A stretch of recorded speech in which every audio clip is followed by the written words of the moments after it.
Le président de la République, Emmanuel Macron, devrait annoncer ce soir ses propositions pour sortir de la crise des Gilets jaunes, allocution qui a été reportée, vous le savez, après l'incendie de la cathédrale de Paris. Parmi ses propositions, la fermeture de l'ENA, l'École nationale d'administration, symbole de l'élitisme du pouvoir. Son siège se trouve à Strasbourg depuis 1991. Karine Gélébar, Marie Bouchin et Odile Barthélémy.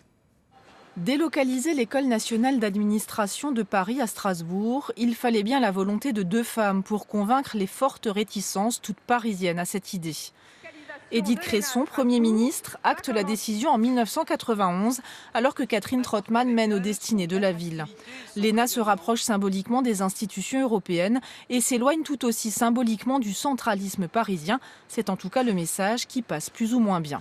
Vous voyez tout de suite que l'école est la seule école au monde, car je les ai toutes visitées dans les pays développés, la seule école au monde qui envoie ses élèves une année sur deux en province ou à l'étranger. En janvier 1992, malgré tout, les apprentis hauts fonctionnaires débarquent pour leur première rentrée strasbourgeoise, d'abord pour de courts séjours en Alsace.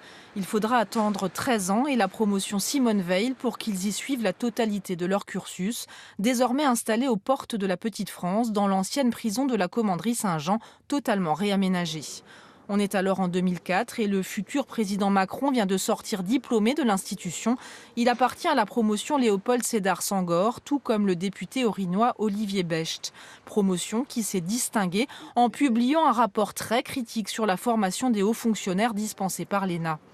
15 ans plus tard, le président semble donc avoir décidé de la réformer, signant la fin de l'école telle qu'elle existait depuis 1945. Pas vraiment une surprise pour les étudiants, la rumeur circulait déjà, mais pas de réaction officielle, de la part de la direction non plus, tant que l'annonce n'est pas confirmée.